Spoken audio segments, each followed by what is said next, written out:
오늘 허락하신 말씀으로 새로운 희망이라는 제목으로 함께 말씀 나누기 원합니다. 예수님의 부활은 기독교 신앙의 핵심입니다. 성경대로 오셔서 죄인들을 위해서 죽으시고 죄인들을 위해서 다시 사흘 만에 사시고 성경대로 기록된 대로 그는 부활하시고 사망 권세를 이기셨습니다. 그러므로 예수님의 부활은 사망과 죽음을 이긴 우리의 죄와 모든 어두움을 이겨낸 확실한 증거가 됩니다. 부활이 없었다면 저의 신앙도 저의 예배 생활도 교회도 존재하지 않습니다. 이 부활에 대한 역사적인 근거도 참 많습니다. 특별히 예수 그리스도의 부활은 인간이 만들어낸 어떤 역사 아니면 어떤 신화나 전설이 아닙니다. 예수 그리스도의 부활은 성경에 기록된 대로 그리고 역사적으로 증명이 가능한 사건이자 우리의 선물이고 하나님의 능력입니다. 사도 바울이 오늘 고린도전서 15장에서 이 부활을 증거하고 있습니다. 이 부활 사건의 역사적 사실임을 강조하기 위해 얼마나 많은 증거 또 증인들이 있었는지를 보여주고 있습니다. 첫 번째 증인 베드로입니다. 두 번째는 12 제자들 그리고 500명이 넘는 형제 자매들과 야고보와 사도들이 있었습니다. 이 사람들은 예수님이 십자가에 달려 죽으신 그 환경과 순간에 없었던 사람들입니다. 그러나 훗날에 이 부활의 증인이 되죠. 사도 바울 자신도 미성숙한 상태로 예수님의 부활을 바라보았다라고 합니다. 목격했다라고 합니다. 사복음서에서는 막달라 마리아와 수많은 여인들이 이 일의 증인이 됩니다. 이처럼 다양한 증인이 존재하고 생생한 증거로 예수님의 부활이 얼마나 사실인지를 강조하고 있습니다. 누군가 예수님의 부활에 대해서 설명을 해달라, 증명해달라라고 한다면 다음과 같은 증거를 제시하시면 되는 겁니다. 첫 번째는 사복음서, 이 신약 성경이죠. 그리고 신약 성경 전부가 예수의 부활로 가득 차 있습니다. 또 사도들의 모든 기록들은 예수님의 부활이 얼마나 역사적인지를 기록합니다. 제자들은 부활하신 예수님과 식사를 나누었다라고 굳이 기록하지 않아도 되는 이야기를 그렇게 기록합니다. 예수님이 실제 육신으로 다시 부활하시고 음식을 먹으셨던 겁니다. 그냥 영으로, 그냥 어떤 혼으로 존재한 것이 아니라 육신으로 부활하셨습니다. 심지어 도마라는 사람이 예수님의 부활에 의심을 하다 보니 옆구리를 찔러봐라 라고 예수님의 옆구리를 기꺼이 허락해 주십니다. 오늘의 교회와 성도들의 삶 자체도 부활의 산 증거가 됩니다. 그뿐만이 아니라 이보다 더 많은 증거들이 있습니다. 예수님께서 본디오 빌라도에게 처형을 당하지 않았습니까? 본디오 빌라도는 역사적인 인물입니다. 본디오 빌라도도 역사적인 인물이라면 예수님은 더더욱 역사적인 근거가 있는 존재입니다.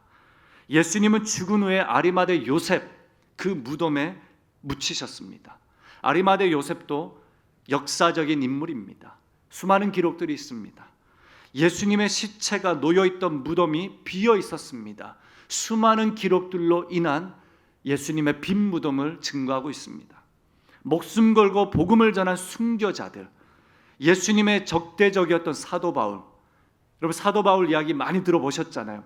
가장 적대적이었던 사람이 예수님의 부활의 증인이 됩니다. 그의 모든 서신서의 그 기본이 되는 복음은 부활입니다.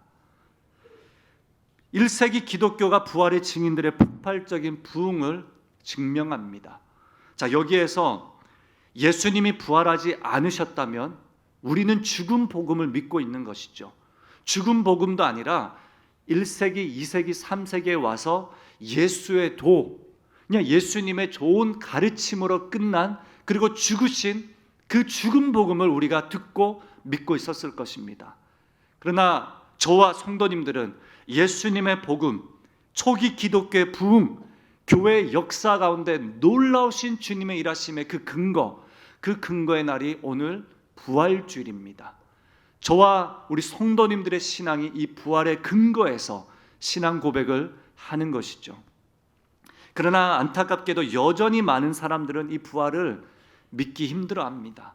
의심합니다. 오늘 읽은 고린도 교회 또 수많은 사람들, 고린도의 수많은 사람들은 부활을 부정하는 사람들이었습니다. 고대 그리스와 헬라 문화의 영향을 받아서 영혼의 불면성은 믿지만 육신은 부활할 필요가 없다라고 믿었던 사람입니다. 육신이 부활할 필요가 없다라고 믿는 건 예수님이 다시 육체로 부활하지 않았다는 이야기죠. 예수님이 다시 부활하지 않았다는 건 모든 예수님의 가르침과 기록, 성경과 구약과 신약에서 말하는 모든 약속들이 의미가 없다라는 뜻입니다. 그리고 오늘날에도 많은 무신론자들은 예수님의 부활이 비이성적이고 역사적으로 신뢰할 수 없다라고 믿죠. 그들은 예수님이 다시 살아나신 것과 우리의 죽음, 우리 육체의 부활과 예수님의 육체의 부활이 어떤 의미가 있는지를 잘 몰라서 그렇습니다. 이 부활을 믿지 않았던 사람 중에 리스트로벨이라는 사람이 있습니다. 이 사람은 한때 기자였고 지금은 목회자로 수많은 책과 이 부활의 역사, 부활의 증거라는 책을 기록한 사람입니다.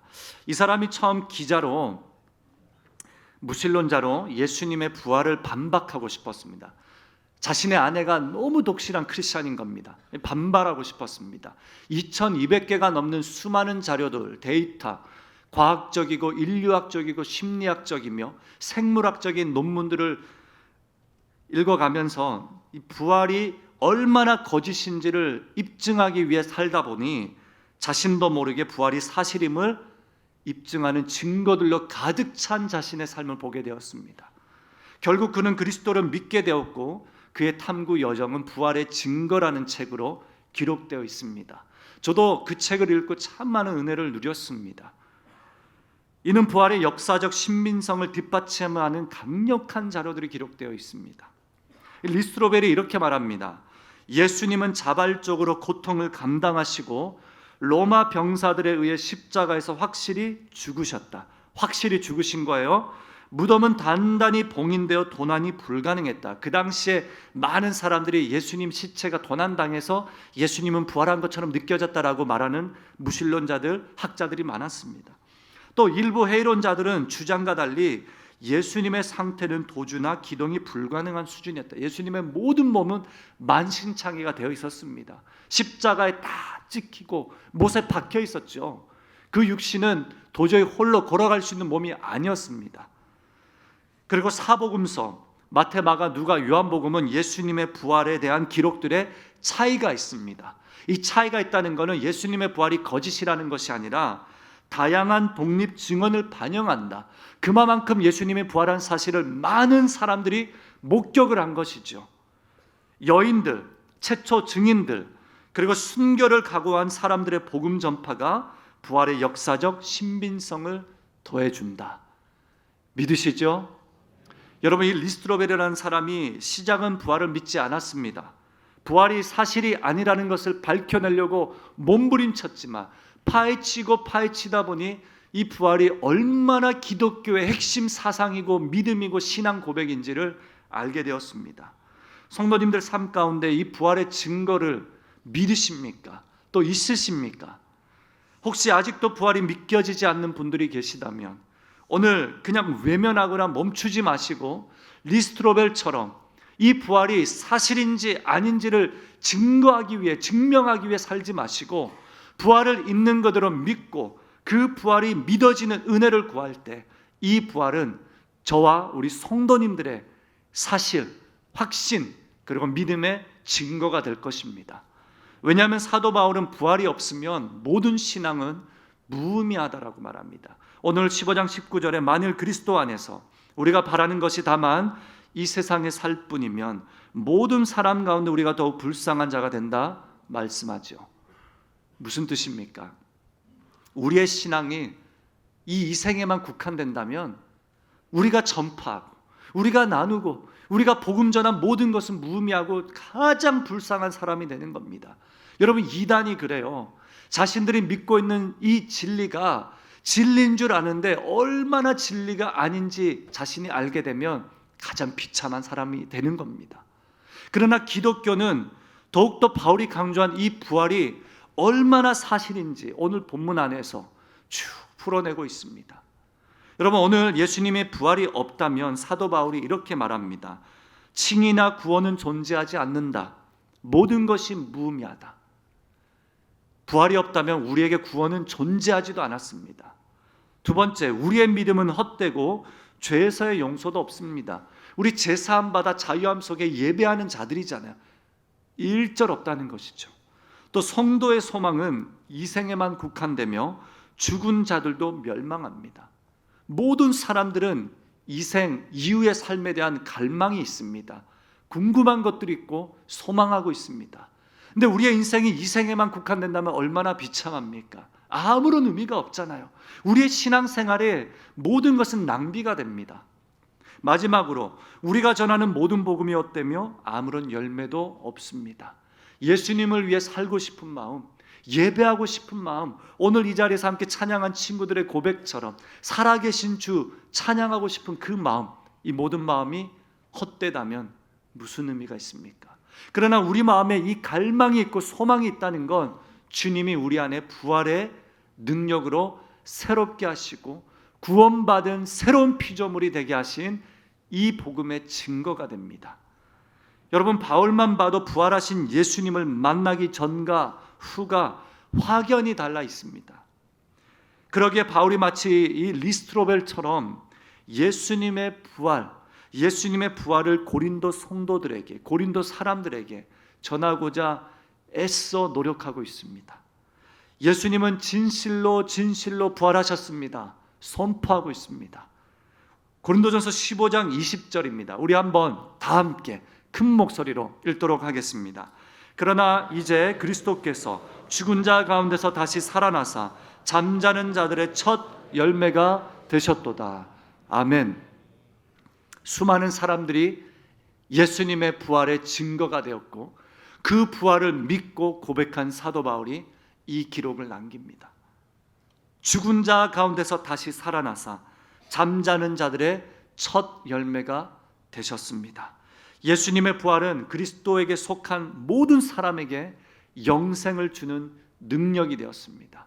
예수님의 부활은 오늘 본문에서 이 부활 신앙이 건네주는 현재와 미래의 축복이 있다는 것을 사도 바울이 강조합니다.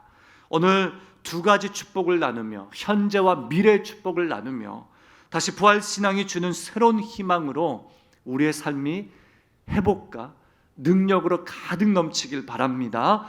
우리 부활이 주는 축복 첫 번째, 예수님의 부활은 현재의 삶을 새롭게 합니다. 현재의 삶입니다. 예수님의 부활은 하나님의 나라의 완성과 최종적 복음의 완성이 됩니다. 쉽게 말하자면 부활은 과거의 모든 죄에서 우리가 해방되었다는 뜻입니다.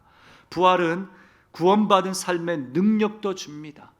부활은 고통과 두려움을 이기게 하고 우리의 모든 어려움과 우리의 모든 진통을 가져가 주신 주님을 바라보게 합니다. 그래서 날마다 아침마다 매 순간 새로운 희망을 발견하게 됩니다. 부활이 있기에 소망 없는 세상이지만 우리는 소망 있는 자로 살아갑니다. 그래서 이 땅이 행복하다라고 말할 수 있습니다. 우리의 행복의 기준, 우리의 소망의 기준은 다릅니다. 부활이 있기에 아침마다 새로운 시작을 하고 부활이 있기에 우리가 죽지 않고 오늘도 우리 안에 주님의 놀라운 비전과 소망으로 살아갈 수 있습니다. 고린도 성도들이 이 부활의 현재성을 믿었기 때문에 극심한 이 고난과 박해 속에서도 위로를 누리며 다시 한번 주님 안에 복음을 가진 자로 살아가게 됩니다. 우리 모두가 좌절하지 않고 다시 회복할 힘은 부활의 능력이 있습니다. 우리 사랑하는 청소년 친구들도 마찬가지입니다. 세상 그리고 사람들, 이 시대, 심지어 연약한 우리 부모들도 자녀들을 우리의 프레임으로 가두기 시작합니다. 이 세상이 원하는 꼬리표를 만들고자 노력합니다. 그러나 주님은 우리 세상의 프레임이 아니라 뭐라고 말씀하십니까? 부활의 자녀다라고 말합니다. 부활의 자녀는 오늘도 다른 현재를 살아갈 수 있는 힘입니다. 다른 세상 친구들과 차원이 다른 인생을 걸어갈 수 있는 능력이 됩니다. 부활의 능력은 여러분들의 현재를 온전하게 만드는 힘이 됩니다. 여러분, 이 부활은 미래의 영광과 연결이 되어 있습니다. 예수님의 부활은 미래의 영광을 새롭게 합니다.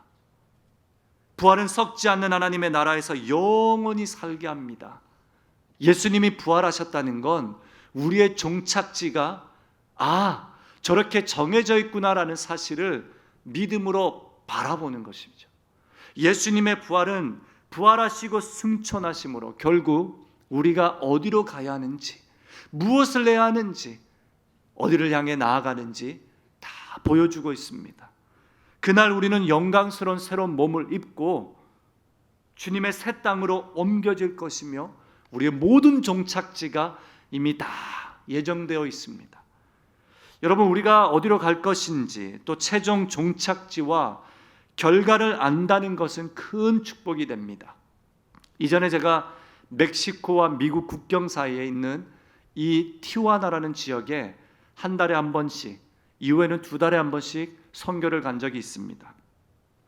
이 난민촌에서 수년을 버티다 배를 타고 남미 브라질로 입국한 아프간 난민들을 만나게 되었습니다. 이 친구들은 아프간에서 배를 타고 남미까지 와서 남미에서 베네수엘라, 콜롬비아, 파나마, 과테말라, 그리고 멕시코와 미국까지 가고자 몸부림치며 생존한 친구들입니다. 이 친구들과 함께 짧은 영어를 나누는 아이들이 있더라고요. 함께 대화를 나누는데 미국이 종착지이지만 미국이 더 이상 난민들에게 열려있지 않습니다. 그렇기 때문에 이들은 이렇게 말할 수 있습니다. 돌아갈 나라도 없고 자라온 고국도 없고 그리고 살아갈 미래의 나라도 없습니다. 자신의 나라도 없고 살아온 나라도 없고 그리고 살아갈 나라, 고향, 집도 아무것도 없습니다. 더 안타까웠던 것은 영원한 하나님의 나라도 이들에겐 없었습니다. 무슬림들이었죠. 그가 비록 이 땅에서 나그네로 살지만 너희의 본향이 미국이 아니라 하나님의 나라가 있다. 함께 축복해주며 짧은 시간 만나고 돌아왔습니다. 그 지역에는 아프간뿐만이 아니라 아프리카, 남미, 중남미 수많은 난민들이 모여있는 지역입니다. 난민으로만 살아가지 않고 노숙자로 살아갑니다. 그렇게 평생을 살아갑니다. 저들에겐 본향이 없습니다. 그러나 이 본향을 선물해 주고자 몸부림치는 선교사들의 노력들이 존재하는 땅이 됩니다. 여러분들에게도 부활의 희망이 있습니까?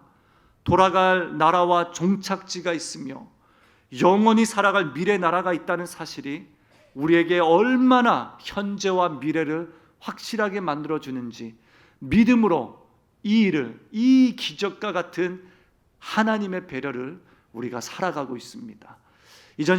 작년 12월에 이제 미국의 생활을 정리하고 비행기를 타고 귀국하는 길, 심한 난기류를 만났습니다. 요즘 이제 기온이 좋지 않다 보니 여러 가지 난기류가 더욱 심해졌다는 기사를 많이 읽었을 것입니다. 정말 심했습니다. 식판이 흔들릴 정도가 아니라 사람들이 다 긴장하고 짐이 곧 떨어질 것만 같았습니다.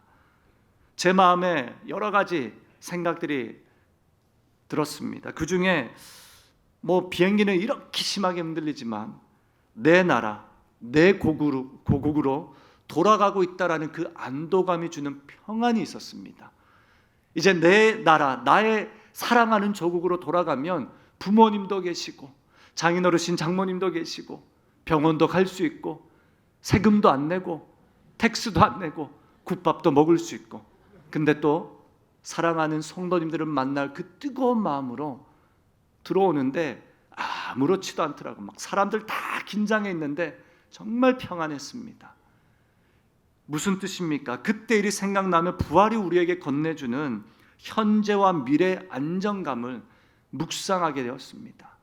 우리가 살아가는 오늘 현재, 희망찬 현재가 되기 위해서는 부활이 반드시 필요합니다.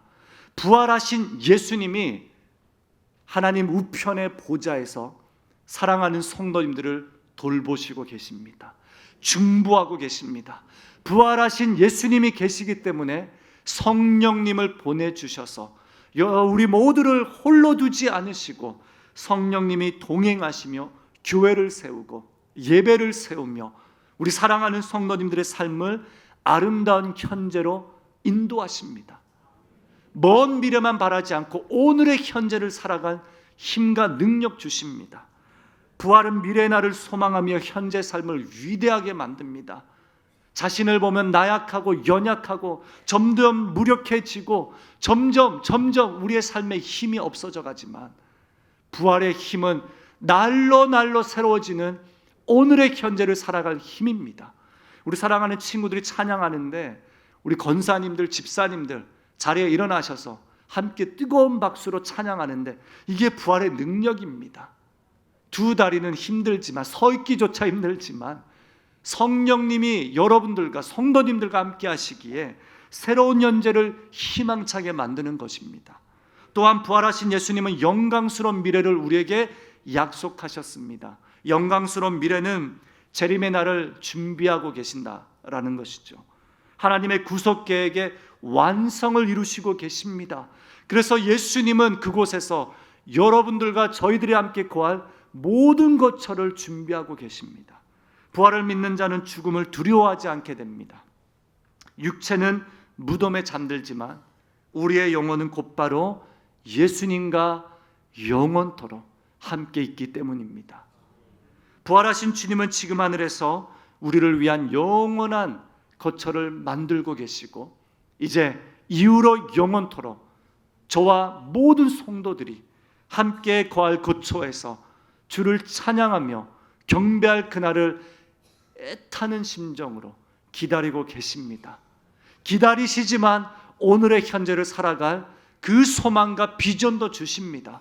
사도 바울은 15장 이후에 사명자로 은혜의 부활을 입은 능력으로 어떻게 살아가는지 계속해서 보여주고 있습니다. 그는 복음의 빚진 자였고 부활의 권세와 능력을 맛본 자로 다가올 미래에 대한 소망을 가지고 죽음도 두렵지 않는 현재를 예수님처럼 살고자 다짐한 사람이 되었습니다. 우리 사랑하는 친구들, 또 사랑하는 우리 성도님들, 부활은 사랑하는 성도님들의 현재를 능력 있게 만듭니다. 그러니 두려워할 것도 없고 최종적인 구속의 완성이 되며 소망 가운데 살아갈 수 있고 현세에 우리가 매몰되지 않고 현재를 미래 소망으로 살아가게 되고 그러므로 흔들리지 않는 항상 주의 일에 힘쓰는 자로 우리를 빚어주시는 아버지의 신실하심으로 힘있게 살아가시길 바랍니다. 우린 부활의 생명을 가진 자들이며 부활의 백성이며 부활의 존귀한 열매들입니다. 부활은 우리의 정체성을 새롭게 하며 우리의 삶을 새로운 방식으로 살아가게 합니다. 이전과 같은 방식이 아닙니다.